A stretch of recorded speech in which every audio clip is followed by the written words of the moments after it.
My name is Kaya and I'm 27. The music slowed down and my husband Evan pulled me close. Someone popped champagne, people cheered. I was still floating from the ceremony, from hearing him say I do. Then my mom grabbed my arm. We're passing the car his parents gave you to your sister. She said it like she was telling me dinner was ready. My dad stood next to her, smiling. That same smile he gave me my whole life when I did what they wanted. And right there I got it. They didn't come here to celebrate. They came here to take what was mine. But let me back up. Because what happened at my wedding didn't start that night. It started 27 years ago when I was born second. Before we dive into this story, tell us where in the world you're watching from and what time it is right now someone near you might be watching too. And don't forget to subscribe to support and appreciate the work we do on this channel. The reception hall was packed. White flowers hung from the ceiling. The cake had 4 layers. Evan's parents paid for half of everything. My parents paid for the other half. Or that's what they told everyone. I was standing near the gift table when my mom appeared. She wore cream, not white. She made sure everyone knew she wasn't trying to upstage me. But her dress cost more than mine. I knew because I saw the receipt on her counter 2 weeks before. Dad was next to her. He had his phone out. Always recording. Always catching moments he could show people later. Look how happy we made her. Look what good parents we are. Mom's hand was cold on my arm. Her nails were red and sharp. She leaned close. Her perfume was too strong. It made my throat tight. We need to talk about the car. I felt my stomach drop. The car. The silver sedan Evan's parents gave me last year when I graduated. It wasn't new, it was used. But it was mine. My name on the title, my keys, my freedom. I smiled. I thought maybe she wanted to thank them again. She did that a lot. Thanked people. Loudly so everyone could hear how grateful our family was. But she didn't say thank you. She said we're giving it to Danielle. I blinked. I thought I heard wrong. The music was loud. Someone's baby was crying in the back. I leaned closer. What? Your sister needs it more. She just started her job. You have Evan now. You don't need 2 cars. 2 cars. Like Evan's car was mine. Like marriage erased me. I looked at my dad. He was nodding, still smiling, still recording. It makes sense, he said. You're building a life with Evan. Danielle's on her own. She needs support. Support. That word. They used it my whole life. Support your sister. Support the family. Don't be selfish. But this wasn't support. This was theft. I opened my mouth. No words came. My brain was spinning, trying to find the right thing to say. The thing that wouldn't make me sound ungrateful. Wouldn't make me the bad guy. Evan was across the room talking to his uncle. He didn't see, didn't hear. When? I finally asked. My mom's smile got bigger. Tomorrow. We're picking it up in the morning. Danielle's so excited. She cried when we told her. Cried. My sister cried because she was getting my car, and I was supposed to smile, supposed to hug them, supposed to say, of course. Anything for family. I felt something crack inside me. Something I didn't know was holding me up. You didn't ask me, I said. Mom's smile froze. Just for a second. Then it came back warmer. Softer. Honey, it's just a car. Just a car. Just my independence. Just the one thing I owned that they didn't buy, didn't control, didn't use to keep me small. Dad put his phone down. His voice dropped low, calm. The voice he used when I was a kid and didn't want to go to bed. Kaya, don't make this difficult. Not today. Not at your wedding. People were watching now. My aunt, Evan's cousin, the photographer. I felt my face get hot. My hands started shaking. I wanted to scream. Wanted to throw something. Wanted to ask why they always did this. Always took. Always smiled while they did it. But I didn't. Because I was trained better than that. I nodded. Mom kissed my cheek. Dad patted my shoulder. They walked away. Back to their table. Back to their friends. Back to pretending they were perfect. I stood there, alone, in my white dress, at my wedding, and I realized something. This wasn't the first time. It wasn't even the 10th time. This was just the first time I noticed. Evan found me 5 minutes later. I was staring at the cake. He wrapped his arms around me from behind. You okay? I nodded. I lied. Because I wasn't okay. I was 27 years old and my parents just stole from me at my own wedding. And the worst part? I almost let them. The DJ called for the cake cutting. Everyone gathered. Cameras came out. My parents stood right behind us, smiling, waving. Evan handed me the knife. His hand covered mine. We cut into the bottom layer. Everyone clapped. I looked at my mom. She was already on her phone, texting someone. I knew who. Danielle, telling her the good news, telling her to get ready, telling her that tomorrow morning she'd have my car, my keys, my freedom, and I was supposed to pretend I was happy about it. But something was different now. Something had shifted when my mom said those words. When my dad smiled and recorded my pain for his camera roll, I wasn't okay with this. Not anymore. Evan whispered in my ear. Should we do the garter toss?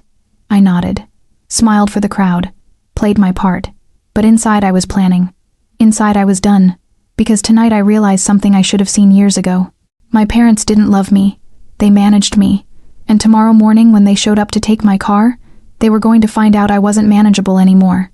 I didn't sleep that night. Evan passed out around 2 a.m. The reception wore him down. He was snoring before his head hit the hotel pillow. But I just stared at the ceiling, thinking about tomorrow, thinking about my car keys sitting in my purse across the room. My phone buzzed at 3 a.m. It was Danielle. Thank you so much, sis. I promise I'll take good care of it. You're the best. 3 heart emojis. A crying face. A car. I didn't respond. I turned my phone face down and closed my eyes. But sleep wouldn't come. Because this wasn't new. This was the pattern. This was how it always went. When I was 16, I saved up for a laptop. Worked at the grocery store all summer. Bought it myself. Had it 3 weeks before my parents took it. Danielle needed it for college applications. I could use the family computer in the living room. When I was 19, I got into a study program overseas. Full ride. I was packed and ready. Then my parents sat me down. Danielle was struggling. She needed help with rent, with bills, with life. Could I stay home 1 more year, just to make sure she was okay? I stayed home 4 years. When I was 23, I finally moved out. Got my own place. Small, cheap, but mine. My parents didn't talk to me for 2 months. Said I abandoned the family. Said I was selfish. Said Danielle cried every night because I left her. I almost moved back. But Evan stopped me. He was just my boyfriend then. We'd been dating 6 months. He looked me in the eye and said something nobody ever said before. You're allowed to have your own life. It sounds simple, but I'd never heard it before. Not from my parents. Not from my sister. Not from anyone. So I stayed in my apartment, and slowly my parents came back. Slowly they started talking again. Slowly they forgave me for the crime of wanting space. But they didn't forget. Every family dinner they reminded me. Danielle's working so hard. Danielle's doing her best. Danielle needs support. And I was supposed to nod. Supposed to agree. Supposed to keep giving. The car was different though. Because the car wasn't from them. It was from Evan's parents. A graduation gift. For me, my name on everything. For once I had something they couldn't control. Or so I thought. I got up around 5 a.m. Evan was still sleeping. I put on jeans and a sweatshirt, grabbed my keys, walked down to the hotel parking garage. My car was in spot B7. Still had the stupid just married sign taped to the back. Cans tied to the bumper. I sat in the driver's seat, ran my hands over the wheel. This was mine.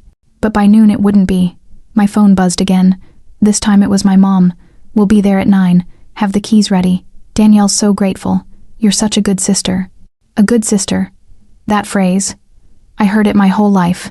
Good sisters share. Good sisters help. Good sisters don't complain. But what about good parents? What about good families? Nobody ever asked that. I drove. Didn't know where I was going. Just drove. The sun came up. The streets were empty.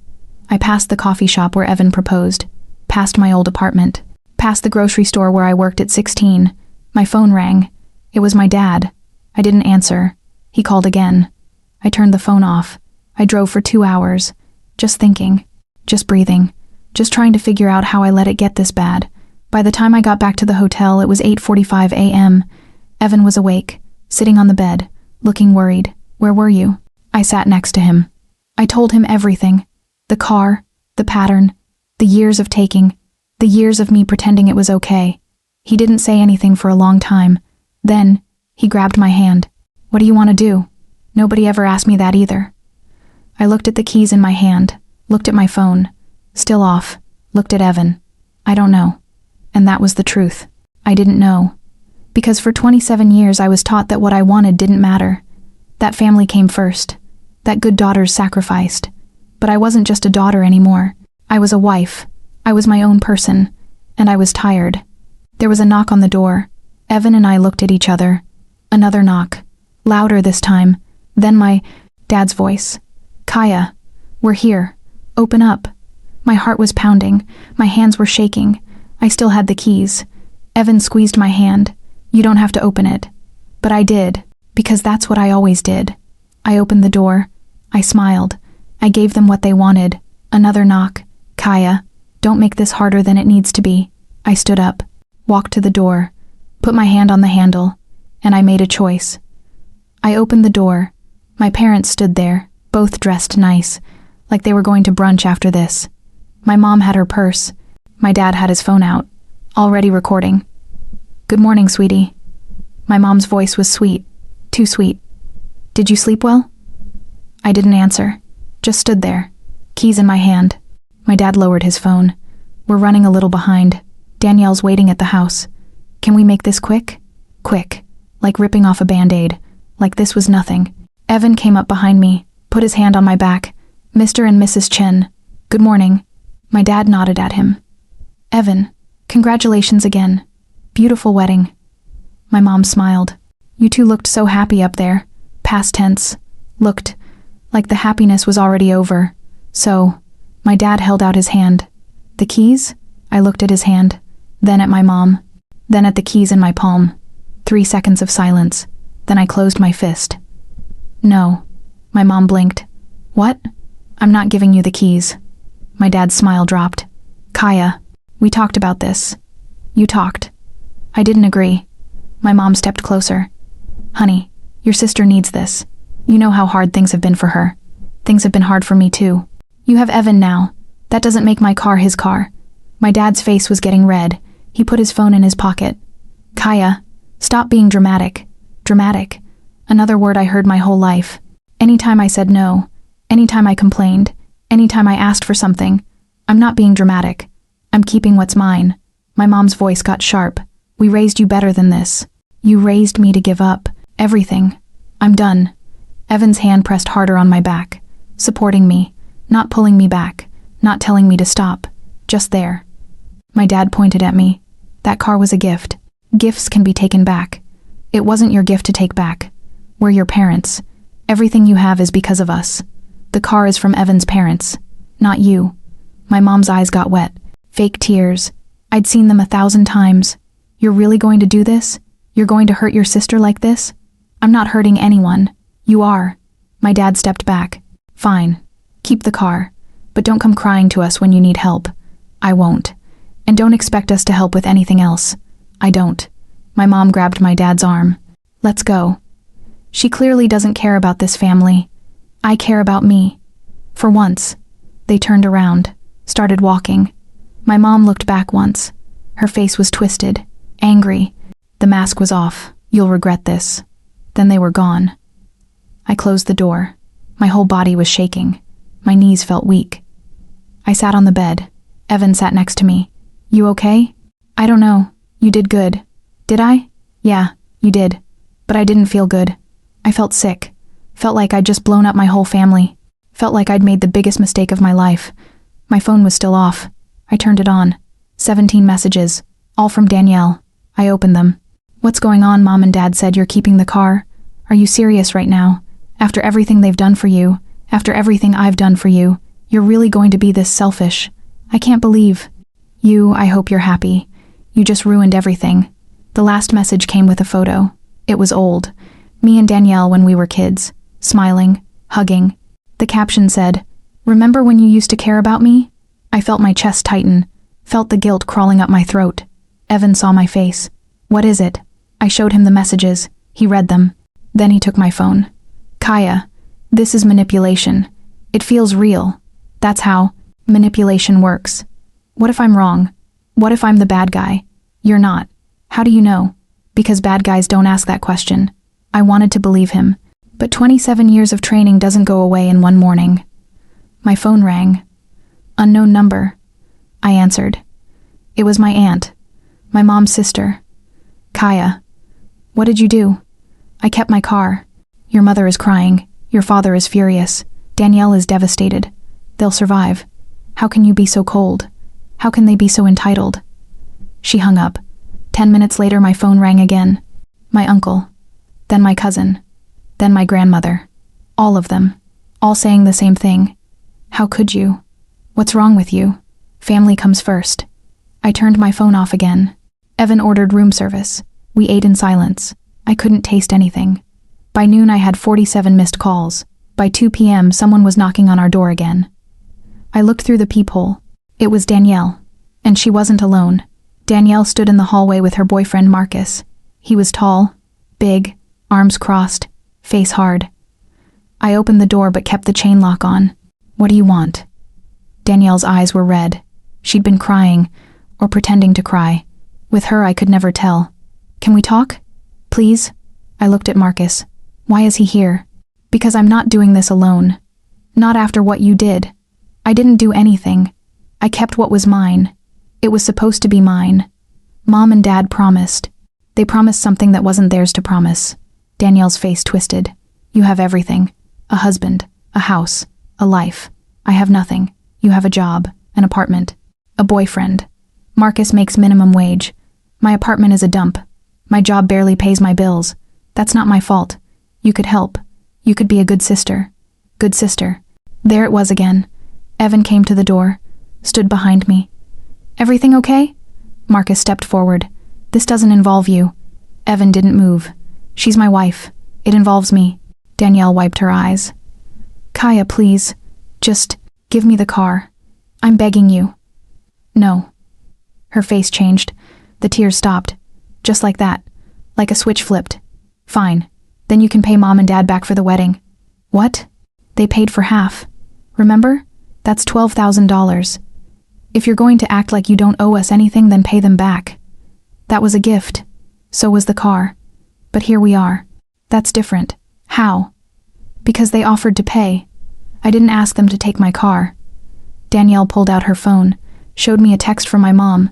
It said, if Kaya wants to cut us off, she can pay us back first. I felt cold. They were actually doing this. Marcus spoke up. You got 2 days.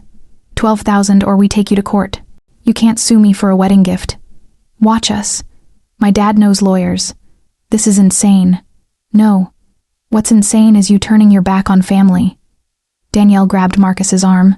Let's go. She's not worth it. They left. I closed the door, locked it, leaned against it. Evan pulled me into a hug. They're bluffing. What if they're not? Then we'll deal with it. We don't have $12,000. We'll figure it out. But my mind was racing. We just paid for our honeymoon, paid first and last month's rent on our new apartment, paid for my dress, for his suit, for flowers, for everything they didn't cover. We had maybe $3,000 in savings. That was it. My phone rang. I didn't recognize the number, but I answered anyway. Hello? A woman's voice. Professional. Cold. Is this Kaya Chen? Yes. This is Patricia Alden from Alden and Associates. I'm calling on behalf of Robert and Susan Chen. We're filing a claim for repayment of wedding expenses. You'll receive official documents within 48 hours. Wait. You're serious? Completely. We suggest you contact a lawyer. She hung up. I looked at Evan. They actually called a lawyer. He took my phone. Let me see the number. He called it back. Put it on speaker. The same woman answered.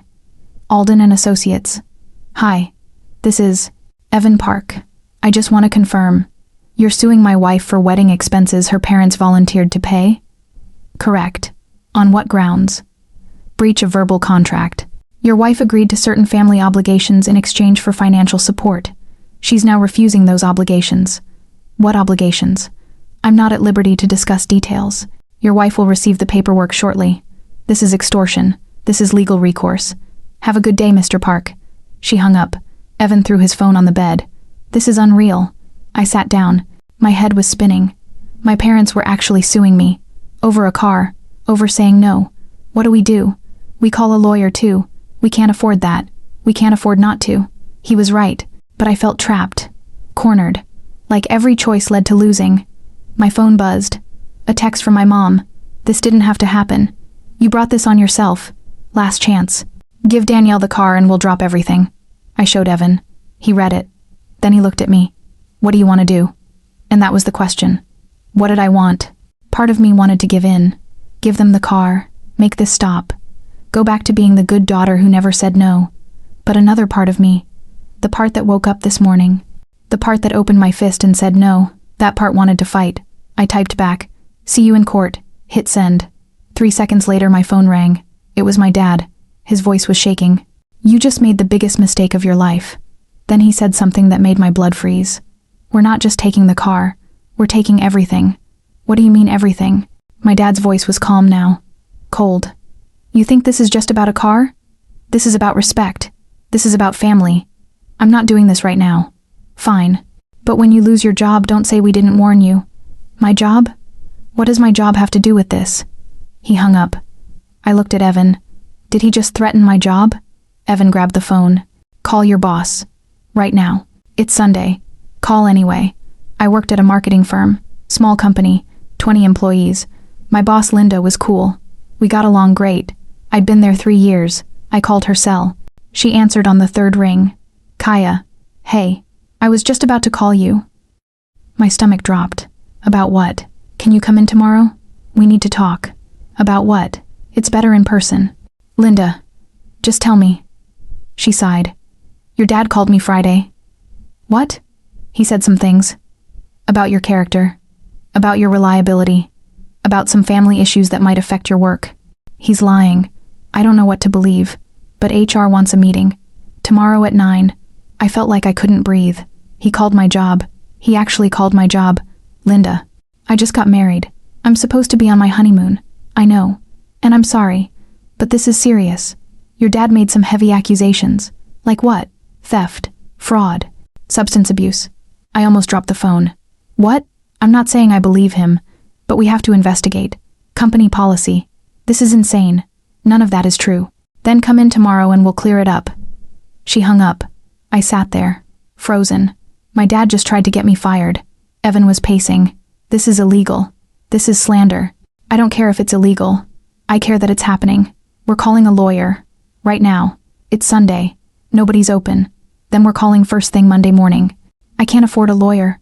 I might not have a job by Monday." My hands were shaking. My chest was tight. I couldn't think straight. Evan knelt in front of me. "Hey, look at me." I looked at him.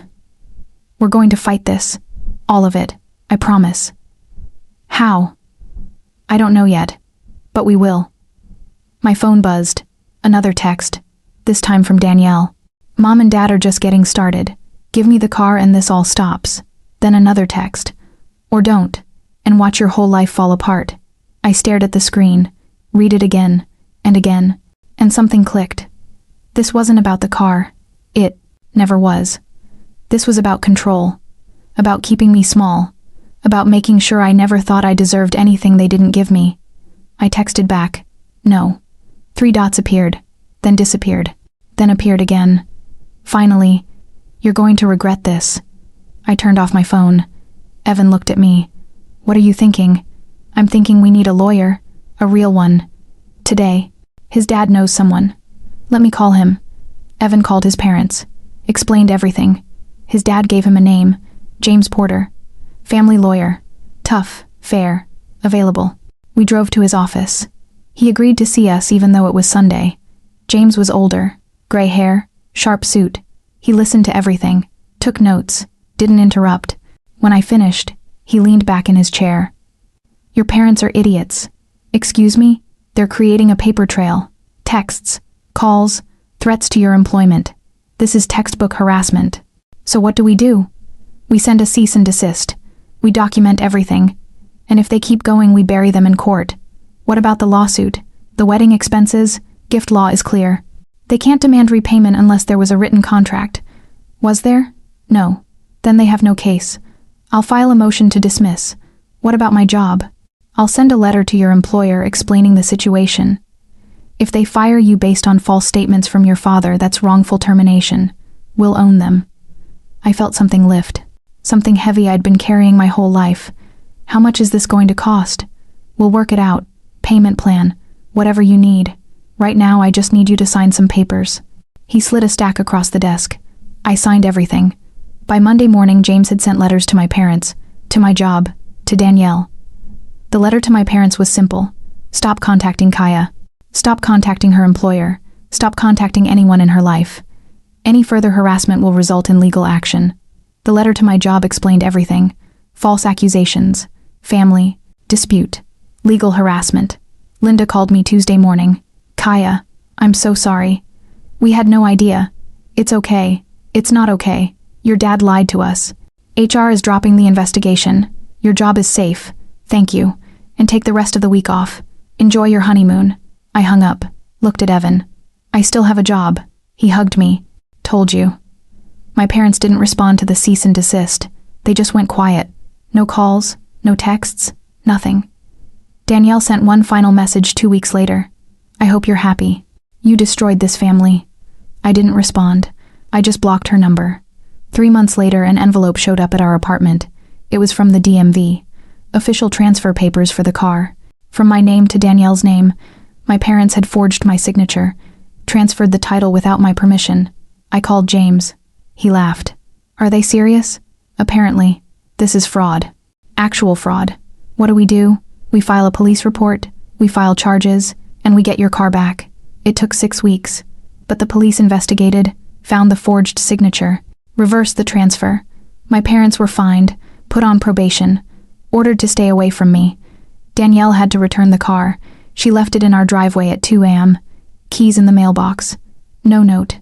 The next morning, Evan and I sat in the car, just sat there, looking at the dashboard. "You okay?" he asked. "I think so." He started the engine. "Where do you want to go?" I thought about it. Thought about my parents. About Danielle. About the 27 years I spent being the good daughter. "Away," I said. He smiled. "Then let's go." We drove for hours, no destination, just drove. And somewhere on that highway between the life I had and the life I was building, I realized something. Family isn't who raised you.